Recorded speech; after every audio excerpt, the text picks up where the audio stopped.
Japan, 25-26. Number of bear sightings nationally has reached 50,000. They're seeing bears everywhere. It's double the previous record of a year or so back. So that's a lot. In April, some of the northern regions, like Hokkaido, I love that island, they saw more than 4 times as many sightings being reported as the year before. And April's when the bears come out of hibernation.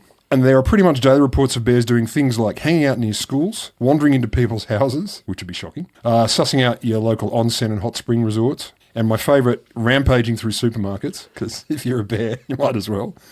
Since the year before, the number of bears captured and culled has nearly tripled, 14,500, which is also an all-time high. Oh, and also 13 people across Japan were killed by bears in that period, more than double the previous high. So people are a little on bear alert. But now what we have is, I'm going to call it the second most Japanese solution ever, because the first solution would be you go hand-to-hand with your short sword in your sumo loincloth, take each bear out individually. But the next best actual and for real solution, robot monster wolves.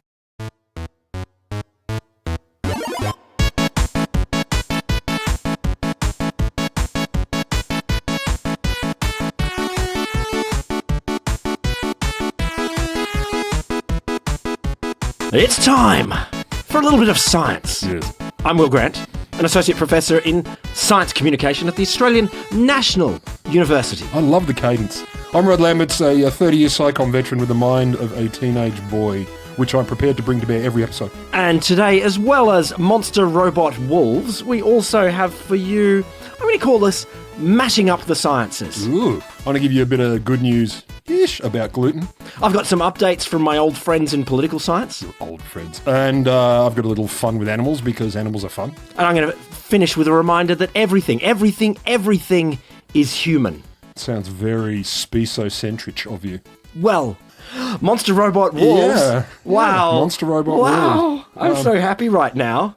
Wait till I show you photos. Okay, so bears are up. Bears are up a lot. Do you know why? Yes. Okay, good. But we won't tell the listener. No, because they have reasons. Okay, good. Okay, that's fine. I'm not entirely sure. It might have something to do with maybe your climate changes and getting warmer early and stuff, or maybe they root more because they like... Or just a big bear season. They like Japanese like food. There's been a boom in honey or something like that. That's exactly so right. the bears are like, oh, we can have more babies because there's more honey. Leaping from streams. Yeah, exactly. Or something like that. No, I've been to Hokkaido a number of times, and luckily in the winter, but the signs about bears are everywhere, and I'm thinking, I'm glad I'm not here in summer. I watched the hikes that you can do through the mountains in Japan. They look so gorgeous. You know, the summertime hikes and things like that.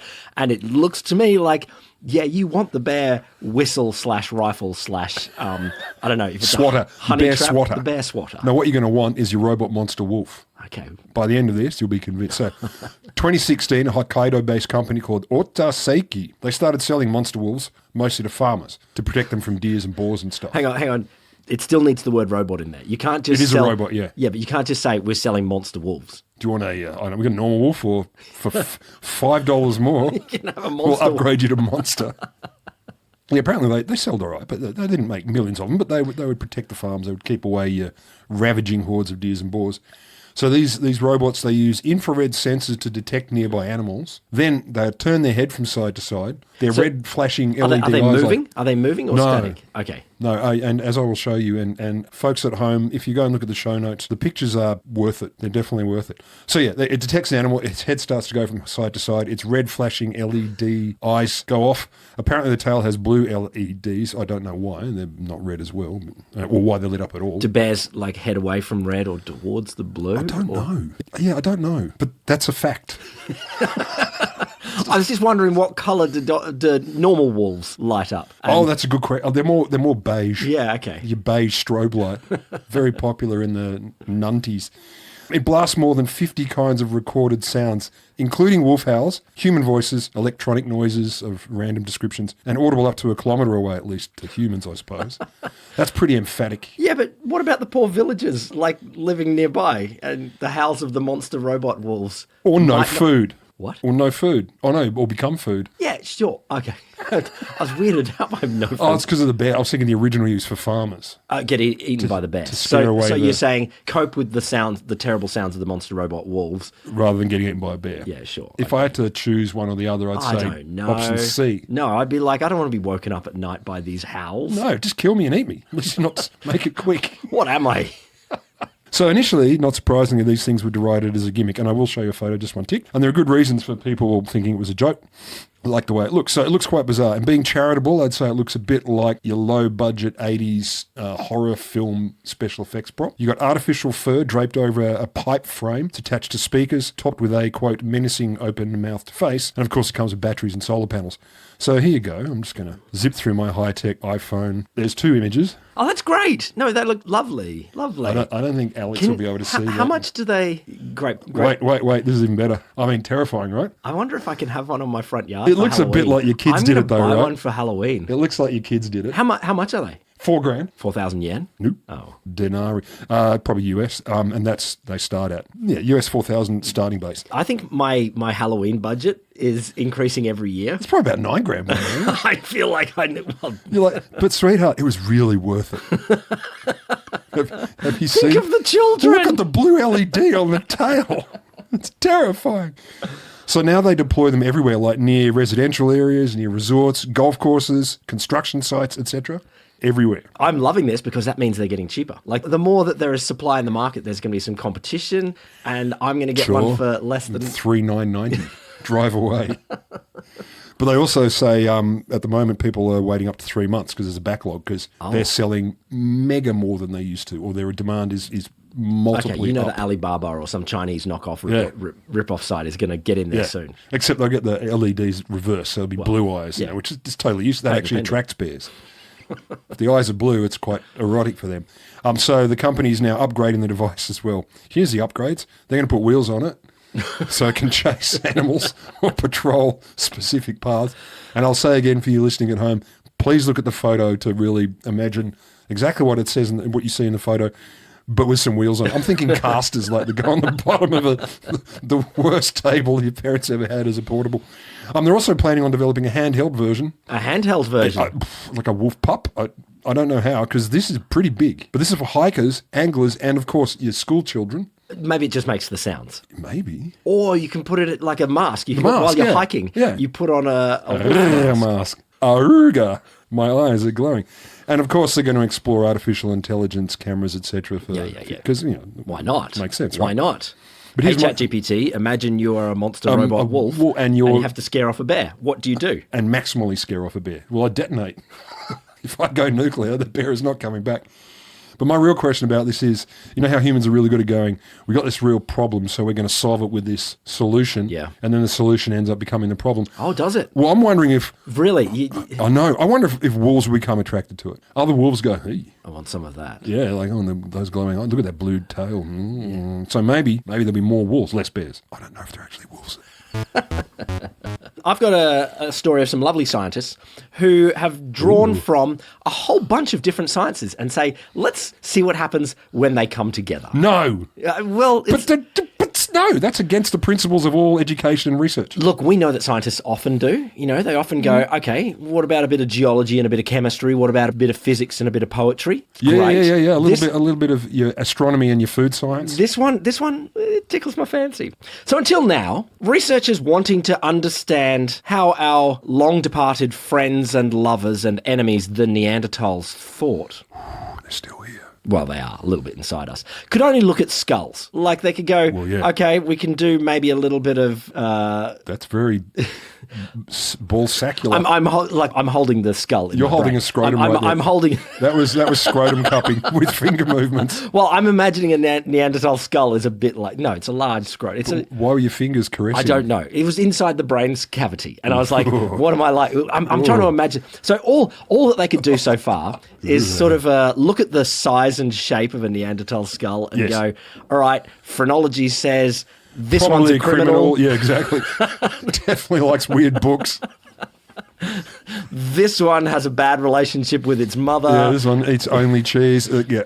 But not a lot. And obviously this is a really important question because we want to know how they think, why they lost to us. Yes, and obviously the skull will not tell us that. But now, the recent marriage of, a couple of different fields. First, we've got to collect ancient DNA from bones. Yes. And we have managed to collect some Neanderthal DNA from bones, mash them up. But then with CRISPR as a genome editor. We have been able to then select a bunch of Neanderthal genes. Then we've been able to, obviously. You mean us, the people on this show. So Alison Wattori, a geneticist from University of California, San Diego, has been able to grow some what he's calling Neanderthal mini brains. Cool. And then, because you're like, there's a then. his next step is they take a couple of months to grow. So he's cultures these mini brains, or Do you mean organoids. cluster of cells? Cluster of or cells actual that are brain structures. They're a cluster of brain cells. Right. So we've done this before for human brains. We have. And connected them to computers and processing. And connected to computers. Which is fine. And so Motori has said, now that we have Neanderthal DNA, and we have enough Neanderthal DNA, we can say this is more Neanderthal than human. Okay. We've got a bunch of indicators to say, these parts of the genes are different to what the human genes are. Well, if I've learned anything about this stuff from the movies, they probably used frogs. I don't think they did. I think they used some human brain DNA for this. The rest of this. Okay. But anyway, there's like one DNA base pair that differs between Neanderthal gene and the modern human one. So we could say, all right, well, we can grow some little mini brains of Neanderthals and call them plausibly, all right, this is how they're different from the human brains. Neanderthals. Neanderthals, yeah. Now, in the meantime, as he's grown them, they're calling them Neanderoids, actually. Are they? Neanderoids. Neanderoids. They can see a few differences. There's a few differences in the shape of how they're growing, but Motori says, we have no idea what that means. Further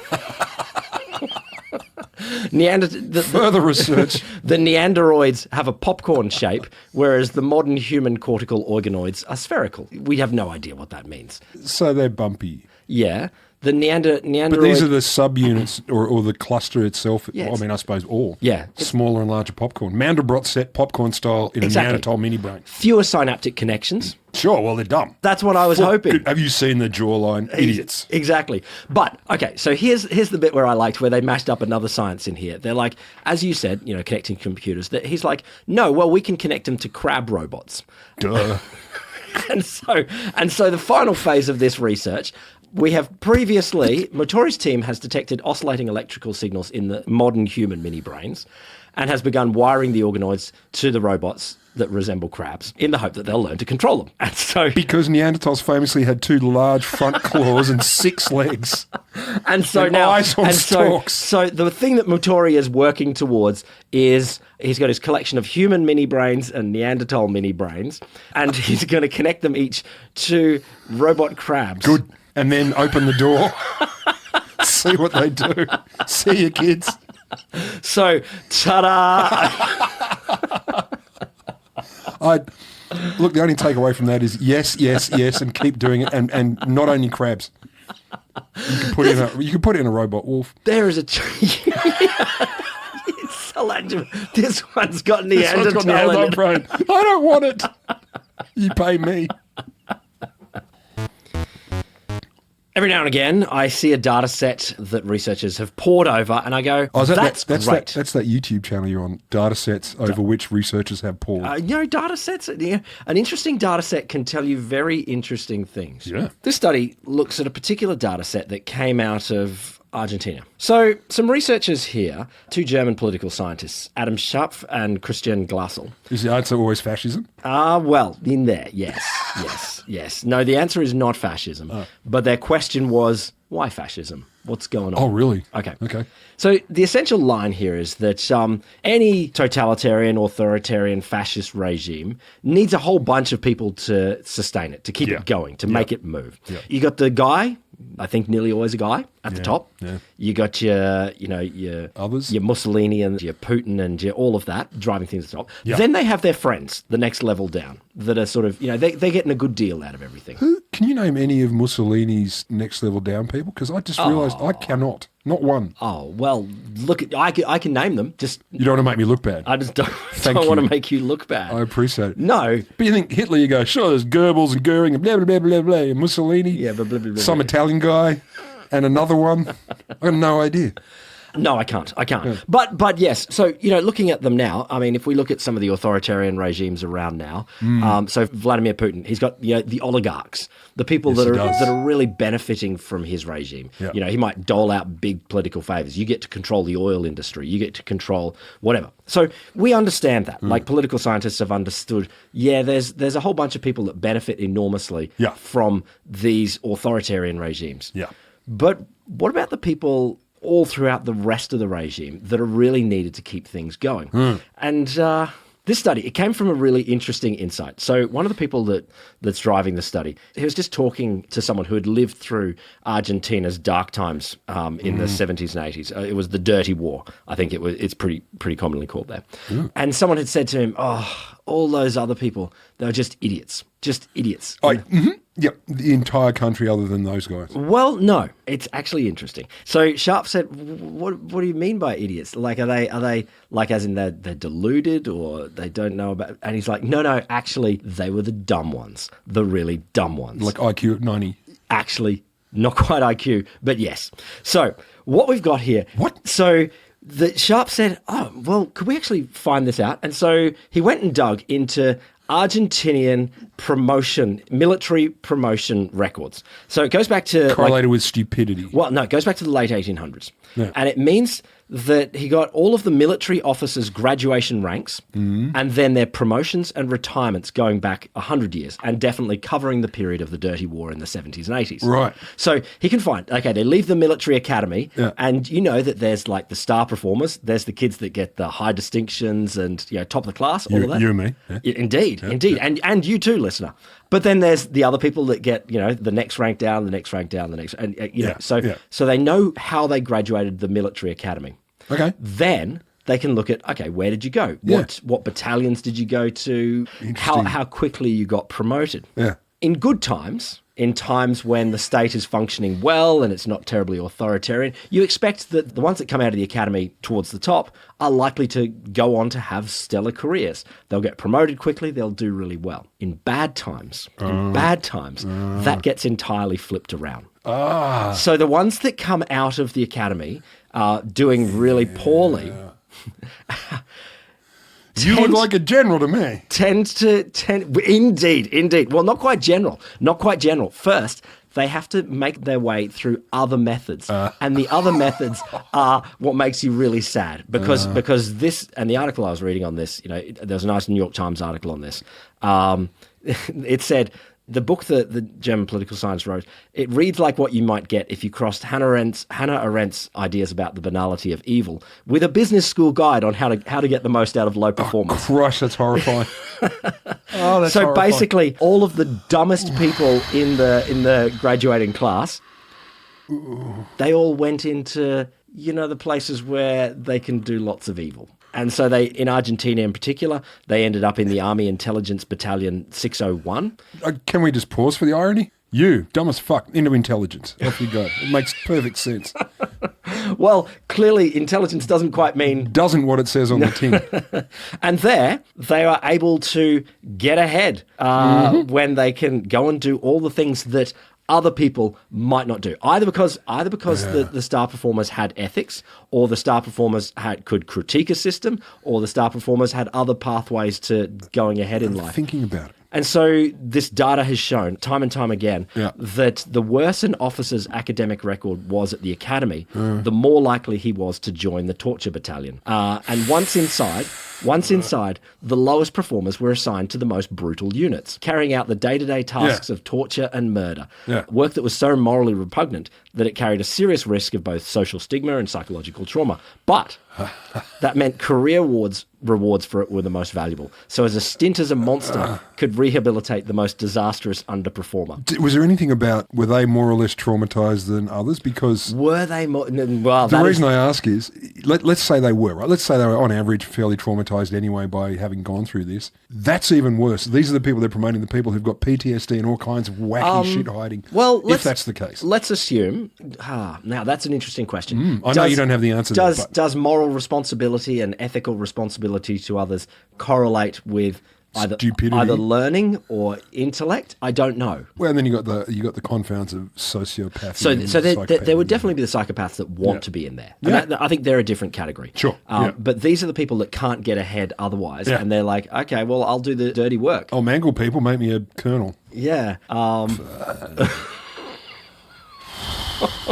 It's good to see the dumber people can get ahead, though. I mean, the upside of that, equal opportunity, diversity. The parallel that the New York Times article drew is, have you seen stuff about the standards that are required to enter the health department? No, Trump's ICE immigration. There aren't any. Do you want to be in? Yeah, here's $5,000. You've got to use your own car.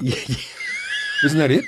Basically, don't take that as a recruitment ad right now. Well, it's accidentally probably accurate. But what this is arguing is that I would assume a good democratic, well-founded regime actually wants people promoted on merit and wants people that are actually able to talk back to the system.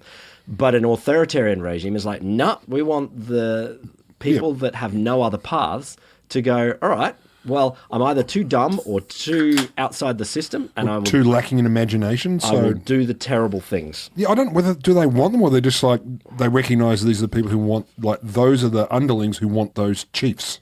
I think they are in a place where I just want to know what it is. What do I do? How do I get ahead? So the bosses will say, yep, these people want to get ahead, as many people do. Many people are like, oh, I want to earn some more money, Sure. And I want a stable job. And so they're saying, all right, the thickos will be the ones that... run the torture corps. And it looks really good on your Tinder profile. Not just in the torture corps. I'm in charge of a subset. I just do teeth. Oh, stop it. This is horrible. I thought this through. You brought it up. I'm just sitting. I'm an innocent victim running with the information I've been given. So here. No, this is what I did think. Yeah. This is why it is nice when the institutions in society that protect us, our militaries or our police and things like that, when there are standards for entry and that those are well maintained, because then it stops people from having these other dodgy pathways where you can say, oh, you can get ahead by just doing a bit of torture. There you go. Hard to argue. There you go. So, in Fun with Animals this week, and there's virtually one every week, ask you a question. When it comes to being, murdered or killed, what animal scares you the most? It's sharks. Sharks? Well, only because... I mean, I read the Book of Sharks when I was a kid. So you informed yourself into terror. And yes. They are the monster of the deep. Well, they are. That's not even a metaphor or a No, euphemism. that's what they chose. They actually are. Like when they lined up before Noah's Ark and they said, what's your nickname? I want to be the monster of the deep. One of these two. Yeah. Oh, yeah. And I like they got the conveyor belt of teeth. You crack one, another one just pops down. Yes. That's so wild. cool. That is wild. Okay, if we take out humans, because yes, we're animals and blah, blah, blah, blah, everyone knows that. According to the 2023 Global League table of animal killers. Oh, yeah, do you want me to guess? Oh, you'd know what the top one is. Yeah, it's mosquitoes. Absolutely. So mosquitoes, yes, and according to this table... Yeah, but that's a lie, because it's not like the mosquitoes go and do killing. Like, a shark is like, no, I want to chop you in half. No, they don't. They think I'm hungry, not I want to kill you. They think I'd like to eat. Yeah, but I want you all inside me. The mosquito doesn't say I want all of you. Dude, we're recording. The 90,000 people on Twitch right now are going, things have changed. Yeah, mosquitoes, but by their act they transmit your parasites and your malarials, etc. I think a mosquito is like, don't worry about it, man. I'm pretty benign. I'm just taking a little bit of blood. Just peckish. And yes, alongside the mosquito comes some things. So they kill you. But if it's not humans and an insect, what's the next one? So what do you reckon is the top of the list? I feel like it's got to be hippopotamus. Yeah, you would feel that. No? Well, it was more just because I thought it's got to be a little bit surprising, and I know hippopotamus kill a lot of people. We'll get to them. Oh, okay. Dogs. No. Snakes.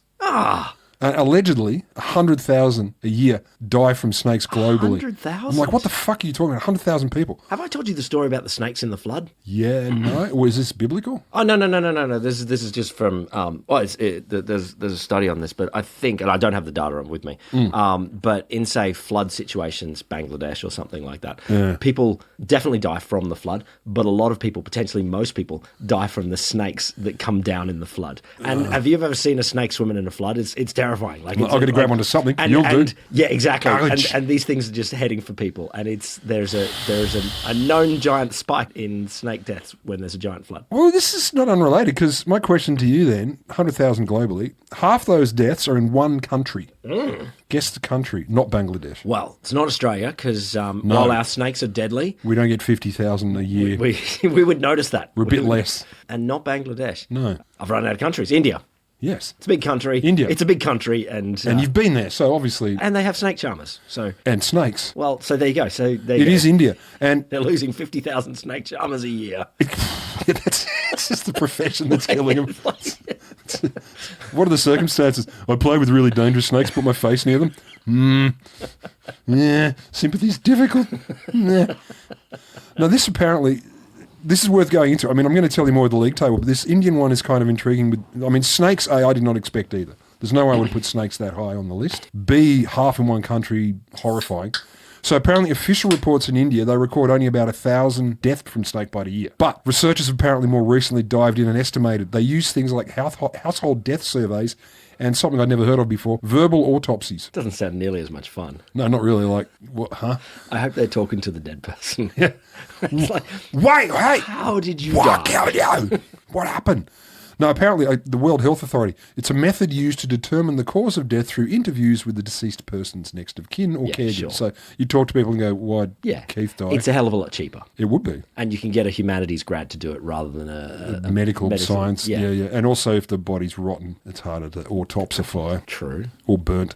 So they did this, and they said India had over 2000 to 2019, 1.2 million snake bite deaths.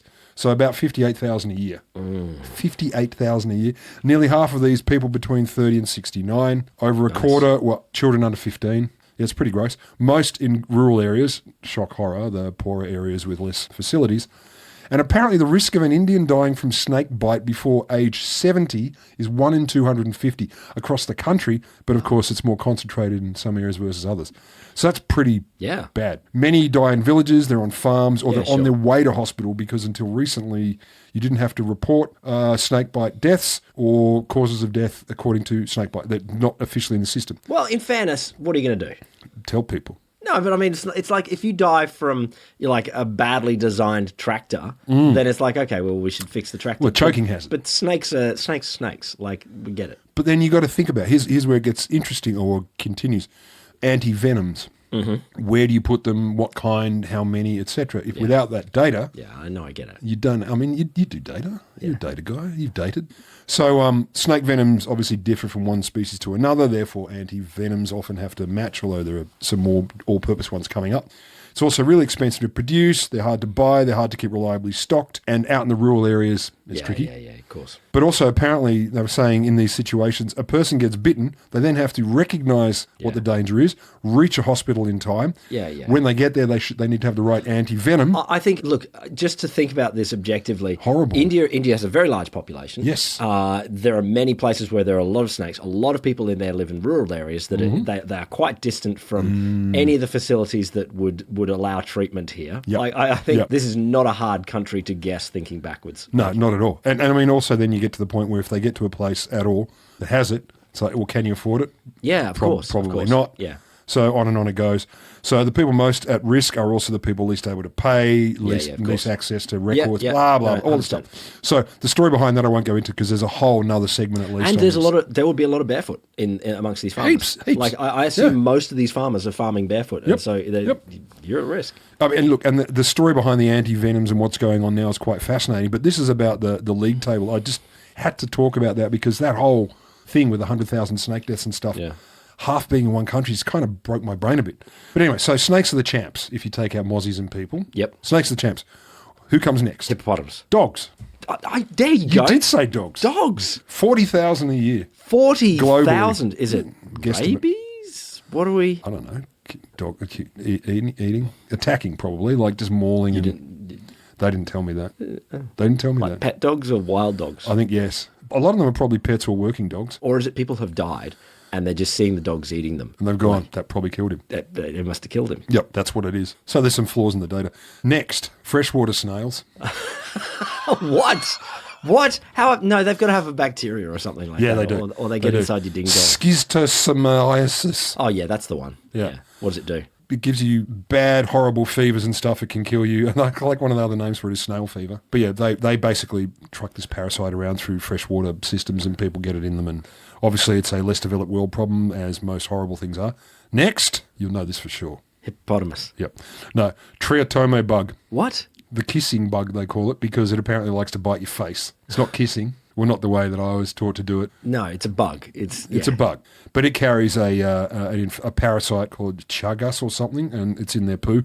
And so they bite your face, the poo goes in, you get like serious heart disease, digestive problems, etc. I just want to pause for a second. It's great. Biosecurity for Australian listeners, the rest of the world, maybe New Zealand, you're our brothers and sisters. Oh, in this. yeah, they care. Maths. We care about it. The rest of the world, I don't think they care that much. But it bloody matters. I don't want any of these kissing bugs coming in and eating my face. Well, they take a bite, then they shit in the hole, and then you die, or at least get really sick. Is that how it works? Essentially. Oh. Or That's worse. There's poo around Like, why them. do they have to be so gross about it? Not for them, it's actually a sign of respect. I don't want that. You just don't understand their culture. Oh, man. So judgmental. So next on the list, sandflies. Yeah, they're bloody annoying. I can believe dying from sandfly. Have you been to bloody Fraser Island? You know, you just get sandfly. Bloody fucking haven't bloody been to bloody Fraser Island, bastard. Poo shit. Sorry, a bit of Queensland there. No, I was getting that. A bloody dingo got in the way of my bloody outdoor second-story house thing. And then roundworms. So that's 5,000 sandflies, 4,000 roundworms, so intestinal parasite, blah, blah. The next one I love because of my star sign, Scorpions. Sagittarians? Yes. Yeah. No, Virgos. Death by virgin. 3,000 people a year die by the hand of virgins. Yeah, scorpions, 3,000. And I mean, Wow. I never thought about that. You don't hit another large, proper animal until number 10, and that is Hippopotamus. elephants. Oh, Jesus Christ. 1,000. So we're gonna get there though. Did you see the how far down the list? Is this like an 80 person list? Like 104. Jesus Christ. 104. Great podcast content. But I'm anyway, rushing through it. Did you see the guy that died from an elephant the other day, like a big game hunter? No. And he was squished and trampled to death. And it's like He was trying to kill the elephant. yeah, he was trying to kill him. Yeah, fuck you. And it's Yeah, like yeah. big game hunter. It's just like the justice of that. It is every time I'm mauled to death by a lion. Why? Because you're trying to shoot it. Because you know, I would respect if someone's like, I'm a big game hunter, but I only use my hands. I'm like, or a all right. knife in the teeth. I'll give you a small knife because they've got claws. No, if they had sharpened claw, like if sharpened fingernails, like you can do. You know, if you're like, Get away. no, I just feel like it's got to be even. Like you can't. That's not even. I think one knife versus every claw on a lion, that's pretty even. No, you're the one choosing to do it and go into this. Like I'm just saying, it's body to body, and you got to be nude. You got to be nude. Well, obviously nude. Like. Otherwise, it's not arousing. Like, I just feel I'm like only there for the anything. Well, I'm taking a giant rifle and I'm shooting from. What are you doing? But in the nude. But if you kill an elephant bare hands nude, like, all right, Oh, okay. you shoot it in the nude too. I mean, I never shoot guns naked because otherwise, it's just, No, shooting nude doesn't count. Shooting nude doesn't count? count. No, it doesn't. I feel so awkward. So we'll just get to the end. I'm just going to give you a few guesses. Which is higher? Which is more? Which murders more? Spider or jellyfish? Oh, jellyfish, definitely. Absolutely. 100 versus 50. Oh, really? Now, I love they clustered. It's interesting that spiders are so much lamer than snakes. I know. Like- by miles. Like, we have some kick-ass spiders. We do. They're murdering feckers. But when you think about it, they're actually pretty friendly. You don't hear a lot about spider deaths. Yep. No. That's because they're covering it up. I mean, what would it be? Maybe it would be different if, like, a spider had tempted Eve to eat the apple. I mean, that'd be cool. Like, Ooh. I have to talk through these big fangs. Try it. So next we have a cluster. One group is bees, wasps, and hornets. They come together. Or hippos. Bees, wasps, and hornets, or hippos. oh, it's bees, wasps, and hornets. It is. Yeah. 500 to 50. But you can't group them. That's ridiculous. Well, they did. No, that's ridiculous. I didn't. They did not supply the disaggregated data for me. Jerks. Bears or sharks? Bears versus sharks. Bears versus sharks. There's a movie. Probably 3 movies in the franchise. I don't know. It feels like there's a lot of sharks these days in Australia. Well, there always have been, though. No, but there's more these days. Oh, yeah, because they eat junk food now and they breed more prolifically. They do. They've got a taste for the human. So you're saying sharks? Yeah. Yeah, bears. But, Is it polar bears? Probably all Japan. Is it polar bears? No, it's the ones in Japan. Is it polar bears? Yes. So, I'm going to get me some cool polar bear scars. You are. Last one. Grey wolves or big cats? I don't mean your giant moggy. I don't reckon. No, you're like your lions and your tigers. And bears on. Yeah, your lions, tigers. It's lions and tigers. Ocelots. What? We're really cramming together species. Like, why don't we just do reptiles versus mammals? Insects, reptiles, mammals. And it's like, wow. Well, don't talk to me about it. Talk to sources in our show notes. They'll tell you. Anyway, I thought it was kind of fun. Anyway, so the takeaway from this is basically for me, all animals want to kill us. Yeah. And help India get better access to universal anti-venoms and stuff. That'd be good. That taught me that. That's nice. I'm not usually a humanitarian, but this time I am. You basically are. Yes. I build this story to you as everything is human. Sounds sexy. Well, no, it connects with a bunch of things that I've been thinking where so often we invest in technological solutions. Yes. But the problems are between the keyboard and the chair. The user errors between the... For some reason, I've heard that a lot from you, aimed at on me. Look. You're so mean to me. So this story comes from the site The Register, where they've got a column called Owned, but with a P. I don't know how to pronounce it. Pwned. Powned. No, I don't think it's a pronounceable word because you don't say it. It's out loud. Pounded. It's Pounded. Pounded. Yep. I just love this. I just love it. Our sad story comes from Brandon Dixon, who currently serves as a chief technology officer and co-founder of an AI security firm. In a prior life, Dixon was a penetration tester for hire. I've been that. And he saw some things that made the author of this article's hair stand on end. Okay. During one pen testing assignment. Penetration testing. So this is basically, for hire. I just like to hear you say it. For hire, people will say, can you penetrate my systems without me knowing? No. With or without anesthetics? So the goal here is to test how vulnerable your system is to a white hat hacker. Basically, the black hat hacker. The dream. The black hat hacker is going in to steal your data. The white hat hacker is going to go in and say, I went in very easily. You should probably, et cetera, et cetera, et cetera. Give me $40 million. So you'd like to be a white hat hacker? I don't know.